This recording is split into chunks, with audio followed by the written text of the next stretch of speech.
Magandang araw sa inyong lahat. Ito po si Don Pipot, ang inyong kaibigan. Once again, welcome po sa ating balitang showbiz. Kumusta po ang ating mga kaibigan? Narito po ang mga balita ngayon sa araw na ito. Meron po tayong nasagap na mga balita. Ito po ay balita dito. Ito po ay hindi fake. Hindi po fake balita po ito, galing sa mga balitang pahayagan tabloid. Andito po ang mga balita natin. Tungkol po ito sa artistang chika ngayon. Mga kaibigan, meron tayong chika. Daniel Padilla hindi daw imbitado sa kasal ni Dominic Roque at ni Bia Alonso sa kanilang kasal. Si ano lang daw ang imbitado, tanging si Katni lang po ang imbitado sa naturang kasal nila, dahil hindi naman daw sila, ito pa lang si Daniel Padilla at si Dominic Roque ay hindi naman pala pati, hindi sila nagkukwentuhan, hindi sila nagkikita, at hindi daw ito kasundo ni Dominic itong si Daniel Padilla, dahil itong si Daniel Padilla ay medyo may kung sabi nga nila sa salitang kanto ay medyo mayabang. At ito namang si Dominic, alam naman natin na ang type ni Dominic ay isang parang sincere at mabait naman din si Daniel Padilla, pero kung titingnan natin, mas mabait po si Dominic Roque, di ba? Yan po ang chika natin ngayon, mga kaibigan, dahil malapit na daw po ang kasalan ni Dominic Roque at ni Bia Alonso na alam niyo naman na itong si Bia Alonso ay talagang idol ko ito. Nung bata pa ako, lagi akong nanonood sa mga pelikula nila ni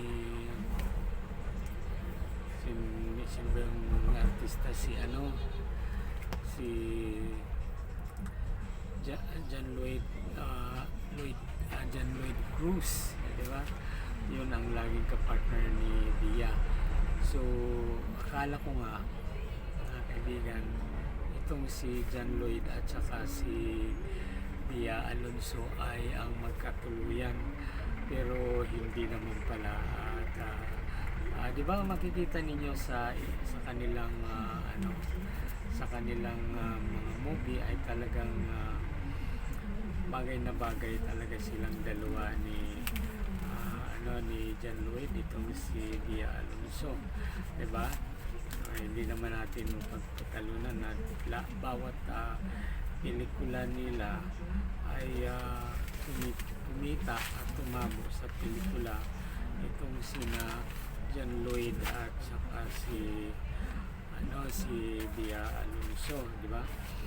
Nung bata pa ako, talagang paborito kong panoorin itong pelikula ni Bia Alonso at ni John Lloyd, di ba? Akala ko nga silang dalawa magkatuluyan. So sabi pa rito sa ating balita na talagang malapit na ang pagkakasal o papakasal nitong si John Lloyd at saka si Bia Alonso. Ito sabi dito, mga kaibigan, mukhang malapit na talaga, o malapit na ang kasal ni Dominic Roque and Bia Alonso, dahil tinatapos lang nila ngayon tinatapos lang nila ngayong Enero ang preparasyon sa kanilang kasal. Ayon sa aktor, nang makausap namin o makausap daw nila, itong aktor ay talagang sinisikap na nila na matupad na ang kanilang kasal ngayong buwan ng Enero, dahil ngayong ayon sa aktor, nang makausap ng mga reporter last Saturday night sa Thanksgiving party ng Lux Beauty and Wellness group, kung saan ay isa siya sa mga celebrity endorser. Kailangan daw may latag na ang lahat ng detalye ngayong January sa kanilang kasal. Itong January talaga dapat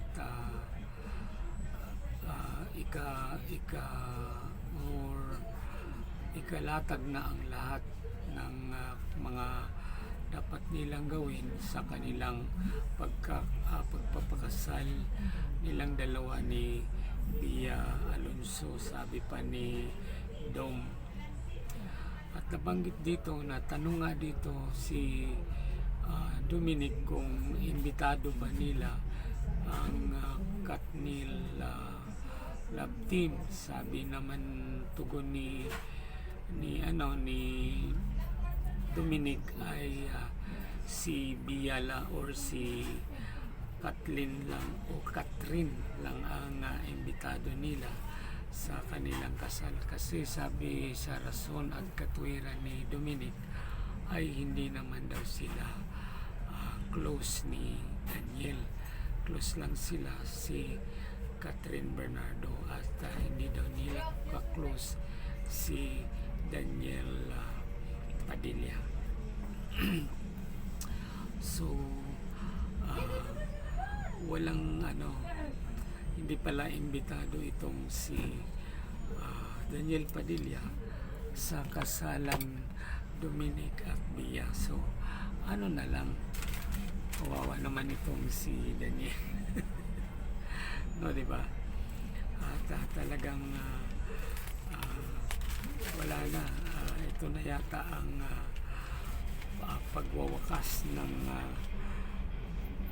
ng career ni Daniel Padilla, di ba? Hindi natin alam dahil sa ginawa ni Daniel Padilla ay talagang malaking impact sa kanyang career at parang nawala na ng gana ang mga followers nila sa Katniel Love Team.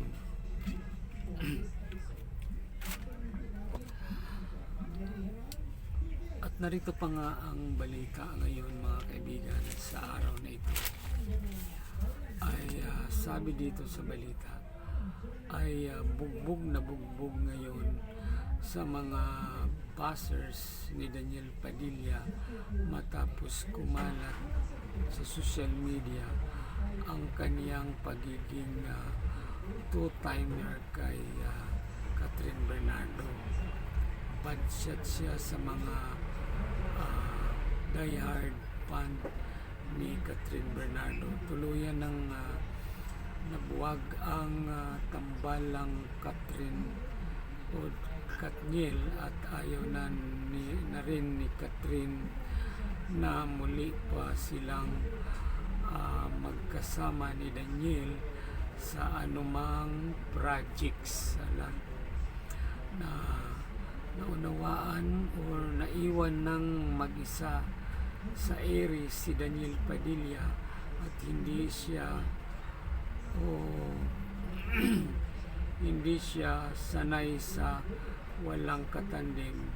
Si Catherine ang nagdala ng kanilang tambalan. Well, anyway, mga kaibigan, yan po ang totoo dahil hindi po natin nalaman at wala po tayong feedback kung ito bang si Daniel ay nagkaroon ba ng pelikula na hindi kasama si Catherine Bernardo. Well, ang unang dapat gawin ngayon ng kampo ni Daniel Padilla ay magkaroon ng damage control bago tuluyang lumamig ang career ng aktor na si Daniel Padilla. Sa halip na makikita si Daniel na makikipag-date kung kani-kaninong artista, makakabuting manahimik muna siya at mag-isip ng makabuluhang bagay para sa kanyang career. Pwede siyang lumahok sa mga charity fundraising project, ganon, at iba pa, cause oriented activities. Dapat magiging active muna siya dito para naman mabawi ang mga na wala niyang panahon sa kanyang paglalasing, sa kanyang pagsasama sa mga iba-ibang artista. Ulag pa more.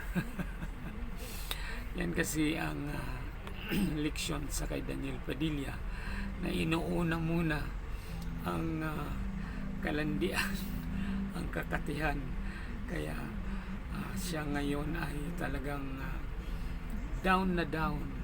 Ayaw ko na lang kung ano na ang mangyayari dito sa career, at lalong-lalo pa na binawi na sa kanya ang lahat-lahat ng na-share ni Catherine Bernardo sa kaniyang buhay, tulad ng pera at pag-ibig. So, yan lang po muna mga kaibigan. Hindi po ang Katniel ay tuluyan na pong binuwag ni Catherine Bernardo, at hindi na po exist, at hindi na po sila active ngayon, dalawa, si Catherine Bernardo. So binuwag na po ang Katniel, ang tambalang Katniel ay nawala na po. So wala na po, bye-bye na lang, at wala na pong magagawa tayo dito. So Katniel ay nabuwag na po, at sa kasal po ni Dominic Roque, hindi po imbitado si Daniel. Ang tanging imbitado ay si Catherine Bernardo po lamang. Okay? Maraming salamat. Hindi po picky yan ang aking sinasabi. Ito po ay base dito sa dyaryo na ating nabasa. Okay? Thank you. Don't people subscribe and like and share. Thank you very much. Hanggang sa muli po. Maraming salamat. Bye-bye na po. Thank you. Thank you po sa inyong lahat. Shout out nga pala sa ating mga kaibigan dyan sa Peace 4, yung nagtitinda ng mga kalamansi dyan, sa lahat ng mga suki ko dyan sa Peace 1, Peace 2, Peace 3 hanggang Peace 4. Maraming salamat sa inyong lahat, at shout out sa lahat. Maraming salamat. Thank you. Bye bye po.